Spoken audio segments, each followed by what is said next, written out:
합당 문제 두고 민주당 내부 공방이 격화되니까 조국 대표도 즉각 불쾌감을 드러냈습니다. 저와 조국혁신당을 향해 온갖 공격이 전개되고 있습니다. 제안을 한 민주당 안에서 결론을 내주십시오. 같이 이재명 정부를 세운 우당인 조국혁신당을 제 멋대로 활용하지는 말아 주십시오.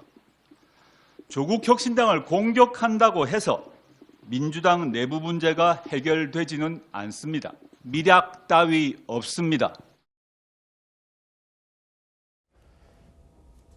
자, 조국혁신당에서는 내부 정리 똑바로 해라 이런 얘기예요. 설 변호사님. 네. 얼마 전에 민주당 최고위원과 이재명 정부 국무위원이 나눈 대화 이거죠. 이게 지금 큰 논란이 됐었습니다. 지금도 마찬가지고요. 미략, 조국당과 민주당, 조국 대표와 정청래 대표가 미략을 맺었느냐 이거 밝혀야 한다. 나눠 먹기 불가한다 이 얘기를 민주당 최고위원과 국무위원 나눈 대화였는데 이걸 지금 정청래 대표 측 얘기 같습니다. 내각을 총괄하는 김민석 총리가 이 사건의 진상을 밝혀야 한다 이런 요구도 나오나 봐요. 그 국무위원이 누구인지는 뭐 아직까지 밝혀진 바가 없기 때문에 지도부 핵심 인사라고 이렇게 표현돼 있네요. 뭐 알 수는 없겠습니다만은 그걸 왜 총리가 밝혀야 되는지도 참 의문이긴 합니다. 뭐 어찌됐든 간에 좀 부적절한 건 사실이죠. 국무위원과 어떤 뭐 현역 의원 간의 어떤 민주당 의원 간의 이런 뭐 당내의 문제를 가지고 논의를 한다는 게 또 저렇게 공개돼서는 안 되는 내용인데 저게 공개가 됐다는 것도 문제가 있고요. 미략이 있다 없다. 근데 상식적으로 생각을 해보면 뭐 그게 미략일지 아닐지는 모르겠습니다만 합당을 하는데 아무런 어떤 조건이나 뭐 무조건적인 합당이 있을 수가 있나요?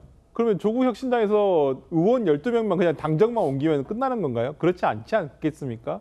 당이라는 것은 조직입니다. 그렇다면 그 안에서 일을 하는 사무처 직원이라든지 그 직원들은 어떻게 할 것이며 뭐 부채가 있는지 없는지는 모르겠습니다. 그러한 금전적인 부분도 어떻게 해결할 재정적인 부분도 어떻게 해결할 것인가에 대한 조건이 있지 않겠습니까? 그런 내용에 대해서 그게 이제 지금 단계에서 미략일 수도 있죠. 나중에는 합당 조건일 수도 있겠지만은 그러한 부분에 대해서 의구심을 가질 수밖에 없는 것이 당연히 합당을 반대하는 측의 입장일 것이고 그러한 부분에 대해서 어떤 의견을 내세울 수밖에 없다는 것도 충분히 뭐 정청래 대표 측이 알지 않았겠냐라는 생각이 들어서 합당의 문제가 참 쉽사리 끝나지는 않겠다라는 생각이 들고요. 이게 특히나 문제가 되는 건 김민석 총리가 당권에 대한 어떤 로망을 나타내면서 이게 당권, 그러니까 8월 달에 있을 당권과 연계가 되기 때문에 지금 폭발력이 있는 것이거든요.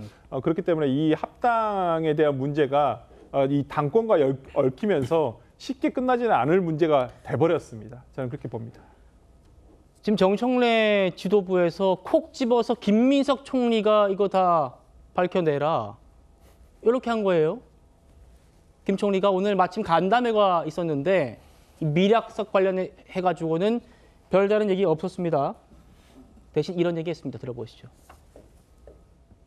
선거를 앞두고 국정의 이완과 한치의 빈틈이 없도록 국정 성공에 집중하고 전력 투구하겠습니다.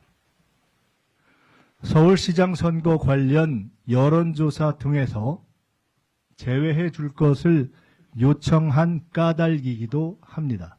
당사자 의사 존중이라는 상식과 안정적 국정 수행이라는 대의를 모든 여론조사 기관이 충분히 이해해 주시리라 믿습니다. 누차 말씀드렸듯 지금까지도 앞으로도 오직 국정 성공을 최우선 가치로 모든 문제를 판단하겠습니다.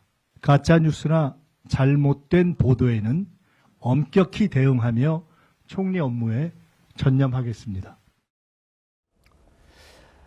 조현삼 변호사님, 얼마 전에 김어준 씨와 또 마찰이 있었죠. 나 서울시장 안 나간다는데 왜 자꾸 여론조사 넣느냐 얘기를 한 번 더 한 것 같고요. 저희가 이 목소리 들리진 않았습니다만 정청래 대표와의 갈등, 지금 서로 전당대회 경쟁자라는 것 때문에 뭐 이런 미량 얘기 또 뭐 이 김민석 총리가 책임져라 이런 얘기까지 나오는 거 아니겠습니까? 김민석 총리가 오늘 정청래 대표나 지지한다 정 대표 체제 이런 취지 얘기도 했어요. 두 사람 얘기 좀 어떻게 듣고 계십니까? 아직까지 다음 전당대회는 8월이다 보니 시간이 남아 있습니다. 그 과정에서 어떠한 후보가 나올지 현재로서는 알 수가 없는 부분도 분명히 있어요. 정청래 대표가 다시 한번 도전을 할지 아니면 새로운 후보가 나올지는 지금 현재로서는 지방선거 이전이다 보니 확정적으로 말씀드릴 수 없는 부분이 분명히 있습니다. 그렇기 때문에 지금 당장 차기 당권을 두고 뭐 김민석 총리와 정청래 대표가 대립하는 구도라고 하는 것은 좀 지나친 해석이라고 말씀을 좀 드리고 싶은 부분도 있고요.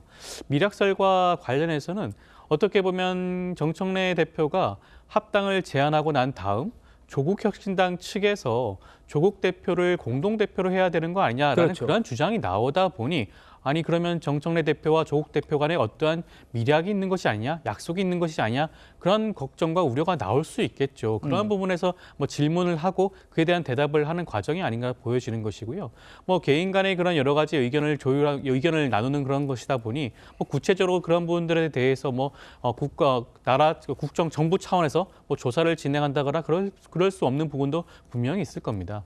이런 모든 뭐 미락설 관련된 각종 의혹이라든가 그런 부분도 앞서 말씀드렸듯이 추후에 있을 각종 당원들의 의견을 수렴하는 과정, 그다음에 의원들의 의견을 수렴하는 과정에서 충분히 논의될 수가 있고 다뤄질 수 있는 문제라고 보여지는 것이고요. 앞서도 말씀하셨지만 당대당이 통합을 하는 과정에서 여러 가지 의견이 제시가 될 수가 있습니다.